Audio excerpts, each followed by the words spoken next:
Welcome to the Meditation Podcast. You can find all our episodes on meditationpodcast.org. We're also on BitChute and YouTube. You'll find the links in the podcast description. My 4 other podcasts, the Speaking Podcast, Learn Bullish Podcast, The Awakening, and The Crypto, as well as being a podcast coach, and all can be found on roycon.com. Today, my guest, with a Scottish name, born in Scotland but not living there, please welcome Neil McKinlay. Thanks, Roy. It is true, born in Scotland, but not living there. Here I am in Victoria, BC. Excellent. So you might let the listeners know who's Neil.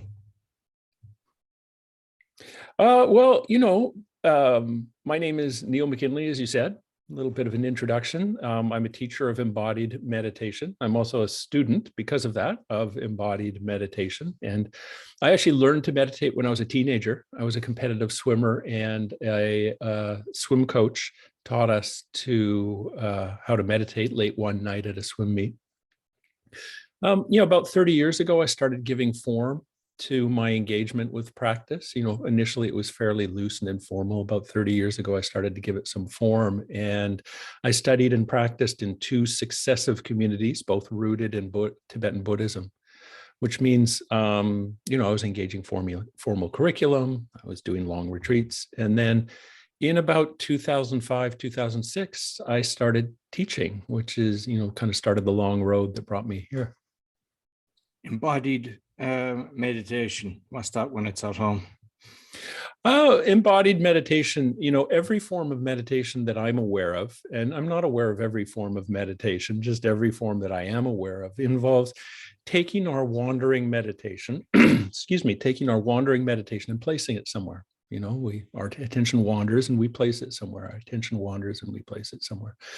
And there's a wide range of placements that we can avail ourselves of. And with embodied meditation, what we're doing is we are deliberately, repeatedly placing our attention in some aspect of embodied experience, of this apparently bounded body that most of us associate with the word embodiment, of the body of sense perceptions, of the body of the earth, deliberately coming back over and over and over again to this.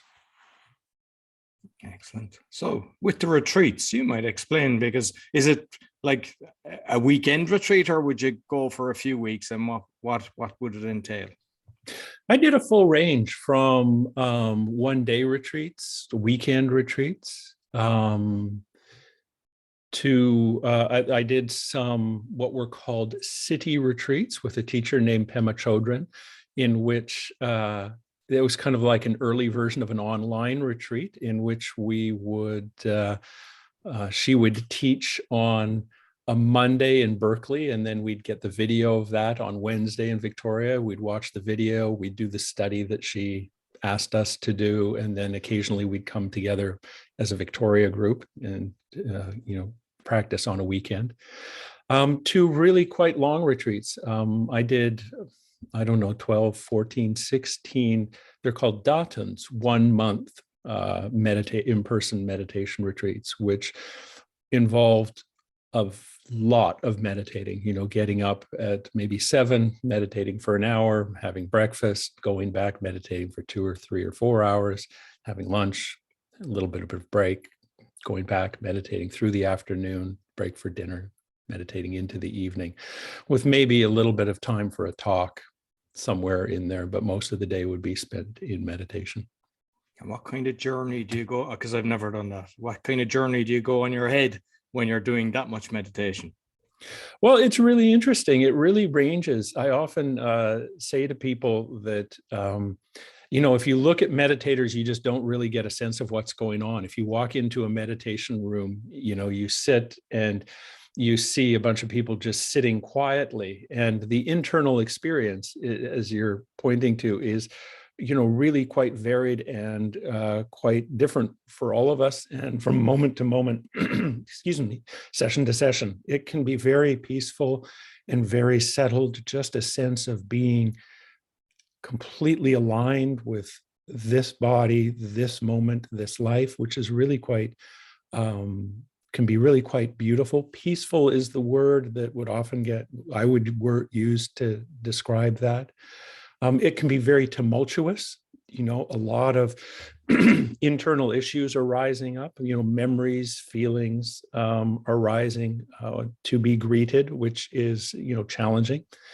And it can also be, quite frankly, tiring and boring. So there's a certain stretch of time where it's just like, oh my gosh, how am I going to stay awake for the rest of this session? I'm sitting up in meditation posture and I feel like I'm going to fall over.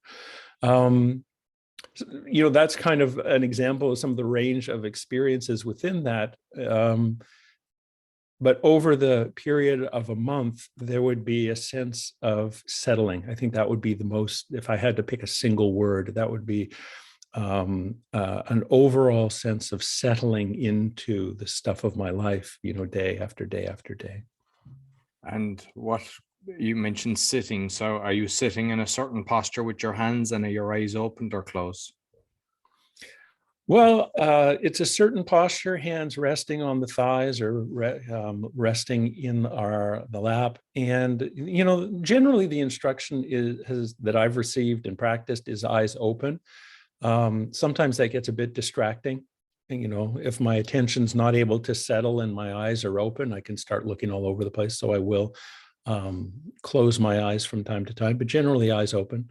One of the things that's interesting about embodied meditation, the style of meditation, specific style of meditation I practice and teach, is there can be a lying down component to it. We'll often spend a little bit of time lying down just to allow ourselves to relax and make it a little bit easier for our attention to settle into embodied experience, to find and come into embodied experience. So there would also be that aspect present in the sessions that we would do. And I know just from reading the profile that like you've spoke to, say 100+ people, but you also do online. So what have you kind of, I unfortunately, a lot of people in the last 2 years of craziness have to transfer, but hopefully, they can get back to normal. But the different ways of connecting and organizing yourself, both online and offline. Well, online's actually been really interesting. I think the biggest thing that's helped me adapt to teaching online and practicing online is the recognition that it's different from in person. Not better, not worse, but different. And so having made a few adaptations, because of that difference, I find that there's a kind of, even though we're spread all over the globe when we come together online, there's a kind of intimacy in our lives, intimacy that arises from working in that way. That is, again, it's not better, not worse, but it's not, that kind of intimacy is not apparent when we get together in a shrine room in some particular location. You and I are sitting here talking right now, and I can see behind you, I can see your background, I can see your bookcase. And it's like, oh, well, that's interesting. What kind of books does Roy read? And how has Roy's background changed from day to day and from week to week? And, oh, he's got a new chair today. Like those kind of nitty gritty details, I find really ground my sense of meditation in the stuff of my everyday, the stuff of our everyday lives, which again, not better, not worse, but when we're in person and we go off to a shrine room somewhere, that's not a feature that we get. And so I really do like that person-to-person intimacy that arises from doing this work online. And, I am quite grateful for the opportunity to have done so much of it the last couple of years. Not that it's going to replace in person, but just it's offering something unique to the mix of teaching and practicing meditation. I suppose the advantage as well is, like I know a lot of people like to go away for retreats, but, not everybody can afford to go to these different locations and the travel time and everything. Whereas, you're just in your place, you set aside, whether it's, so many hours, and then you're back in your own, comfort of your own home. Yeah, even if you're looking at something as simple as a, 1 hour meditation session, when one's doing it at home, it's like, okay, 10 minutes before I need to set up, and then, maybe I need to put things away at the end. So the hour takes, an hour and 20 minutes out of our day. But if, you have to drive across town and you have to arrange someone to, take care of your kids or walk your dogs, it's even in that sense, it's, a much bigger challenge to fit into the stuff of what for most of us are really busy lives. Exactly. I see you're an author as well. Just curious, is it something related to this that you've written, or something totally off topic? No, it's loose. It's loosely. I shouldn't say that. Is actually related to this. I said a few minutes ago, or I pointed toward my background as a competitive swimmer. After my swimming career ended, I spent 20 years as a swim coach. And those 20 years overlapped with the years that I was beginning to give some formal shape to my meditation practice. And I became really interested in how, I'm still very interested. It's the core of my work. I really became interested in how the stuff of our daily lives and the stuff of meditation practice actually interpenetrate and influence one another.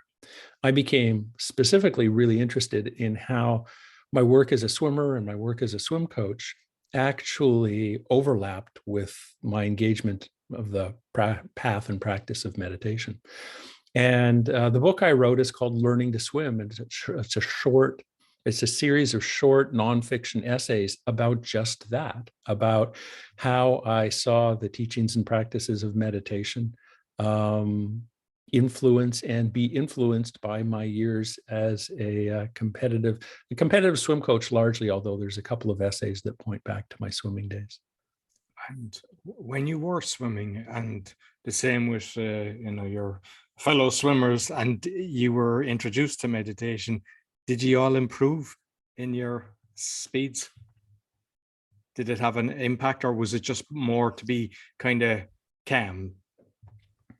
At that point, it was dating myself a little bit. It was the late 1970s, and at least in the swimming world, the what we now call, sports psychology, or the mental aspect of sport, was coming more to the fore. It was becoming a little bit more mainstream. It was still a little bit fringe, but it was coming more to the mainstream. And so we actually engaged a full suite of things, mental training things, as a team. And meditation was one of them. Progressive relaxation was another. Visualization was another. How to separate the influence from one to the other, I don't think I could do that, one from the other. But I do think that suite did affect my capacity to perform as a swimmer. And it gave me a set of tools to deal with the stress and the uncertainty of the situation, which was helpful. Excellent. I know that you're involved with two communities, the Living Meditation Network and the online gatherings. You might explain what both of them are. Yeah, so both of them are online communities that I offer. The Living Meditation Network, and both, I should go back, both are, I was insinuating or pointing in this direction with our talk about the book that I wrote, Learning to Swim, and kind of my explorations when I was a swim coach. I've long had this curiosity about how meditation and everyday life influence one another, how everyday life influences our meditation practice. And my work, it really centers around engaging people who have a similar sense, who don't want to separate quite so much, that feel like that there is a way to bring meditation in our daily life more closely together, and that's how our path actually is revealed and emerges for us. And so these two communities are a couple of resources for that. The Living Meditation Network is a free to join online hub that offers a range of resources for people to take advantage of. There are guided meditations, there are short talks, there are questions posted, there are quotations posted. It links to a range of other things that I offer online, like my podcast, like my blog that I update. And then the online gatherings is a subscription-based community where we actually go deep with this. There's the option of 3 Zoom meetings every week. Two of the Zoom meetings, the Tuesday and Thursday Zoom meetings, We practice together, we do a guided practice together, and then we actually explore some aspect of bringing meditation to life. We've been exploring the Buddhist teachings on the paramitas for the last long while. And then on Saturday, we get together and it's an unguided practice session, and we have some time to talk with one another, to have a discussion period. And all of it, is guided towards bringing this practice and these teachings more fully into the stuff of our daily life. And back to what we said a few minutes ago, the online format actually is really, really good for that. Really, really good for blurring the lines, blurring the distinctions between one and the other. And for somebody that's looking to start meditation, do you think the guided is the best route to start off? I find guided is a really great way to start. Yeah, I find that guided meditation is a really, it's like it gives you a scaffolding or an infrastructure to work within as a practitioner. And I find that scaffolding really helpful. Okay, do this and do this and do this. And one of the things I'm very aware of in the the online gatherings that I spoke of, is the importance of not only having the scaffolding, but loosening the scaffolding from time to time and then letting the scaffolding fall away, which is why one of the reasons why we balance what we're doing between guided practice and unguided practice, so people can work without that scaffolding and kind of find their own way in and through the practice. And have you worked on breath work? There's a significant portion of the work we do is tending to the breath. That's one place that we can place our attention in embodied practice, is on the breath. And so I guess the answer would be yes to that. Okay. And I know that because with the profile, a survivor from a relationship with a dysfunctional spiritual mentor. What's that about? Yes. What's that about? So I spoke to being part of two different or two successive communities as part of my training, part of my education in this work. And beginning in about 2016, my relationship with the second community started to fray. I started to feel uncomfortable, more and more uncomfortable with the way the leader was treating his close students, myself being one of those, but more and more uncomfortable. And in 2018, I was invited to be part of an inner circle of the senior most students. And at that point, my discomfort intensified considerably. It was, what I say to people is, it was like I had reached the end of the yellow brick road, and I had stepped into the wizard's castle and the curtain was pulled back, and I really didn't like what I was seeing. It became apparent to me that in spite of what I believed, and in spite of what I'd been told, and horrifyingly, in spite of what I had told so many others myself, what was driving that community was not, in my opinion, the teachings or the practices, or even the well-being or the development of the students. What was the driving force was the whims and the wants of the leader. And the extent that he was willing to go to assert those whims and wants was, it was appalling. I've say that for me, it was an environment at the end that was characterized by manipulation and disempowerment and disrespect. And through all of 2019, I really struggled with this. I struggled with the dissonance between what I thought was going on and what was actually going on, that rub. And at a certain point, I became so mentally and physically compromised by the situation. I mean, to be blunt, I was a mess. I became so mentally and physically compromised by this dissonance that I had to leave. And so in February of 2020, that's what I did. I left. Like, because I'm assuming that's not a rare occurrence. It's obviously probably happens to a lot of people, but I suppose the best thing is to have kind of more communities that you can, gather and have your space, because when something like that happens, sometimes if you're on your own or you're relying on being in, you know, a certain organization, it can hurt a lot more. Yeah, and shockingly, in this particular instance, in this community that I was part of, my experience was by no means unique. It happened quite regularly, and probably hundreds of students over the years have had something similar that has led them to leave. And it raises an interesting question. That interesting question of what helps. What's helpful in that departure process? How do you make your way through it? And I think you're right. Having other sources of community has been important. Also, being alone for a little bit has been important. Within that community, there was a strong sense of narrative, strong sense of story that I internalized, and I've needed a lot of alone time to kind of find my way through that and realize, oh, was true and this was helpful, and yeah, this was not true and this was not helpful.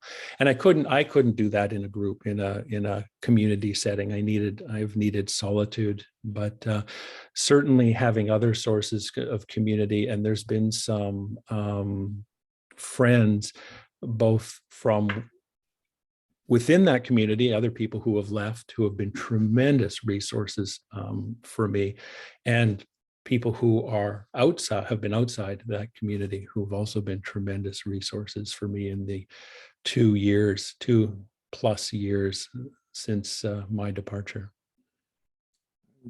With all your experience, the journey that you've done, what's your kind of daily routine regarding meditation?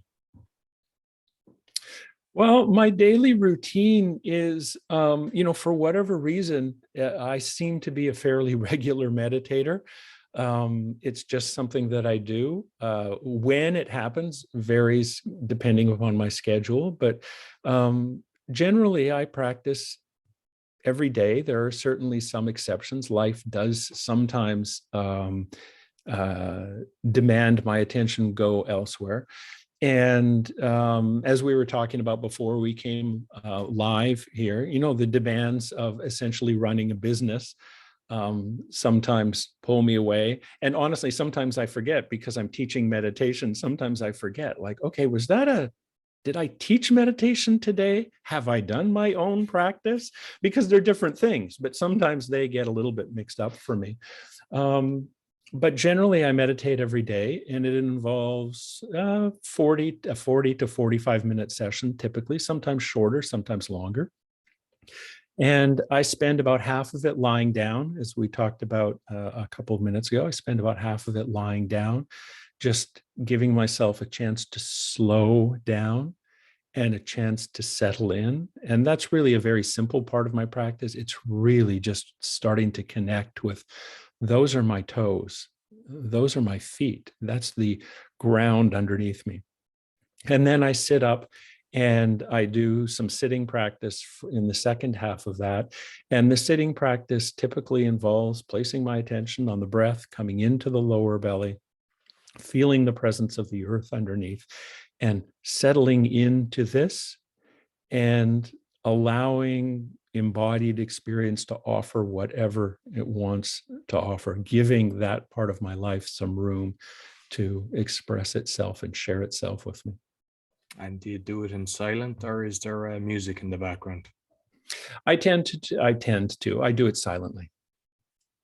Sometimes there is household noise in the background, doors slamming and pots scraping and, people moving about. And we've got during the day, a busy street outside. So there's always something going on out there, but generally in silence. Oh, excellent. And just finally, your podcast, you might let people know a bit about it. My podcast is called Bringing Meditation to Life. And, the intention here is the theme that we've come back to again and again and again, which is this sense that our everyday life has something to offer our meditation practice, and our meditation practice has something to offer our everyday life. I talked about leaving this community, this longstanding community in 2020. And while there was some relief in that experience, I mean, as I said, the situation had become just so intolerable for me.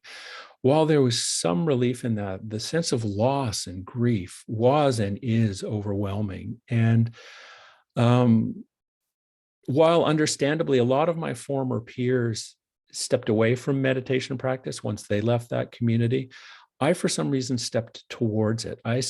My meditation continued to be regular, and I stripped things down, and it got more simple and less expectant and less demanding than it had been in the previous years. But I stepped toward meditation practice. And as I settled into my loss and grief, I found that there was a kind of knowing, a kind of wisdom waiting for me, that really met my lostness, my sense of I have no idea what is going on here. And now those familiar with Buddhist meditation are not going to be surprised by this. I've just offered a very traditional description of meditation practice. We settle in, that's one phase of meditation.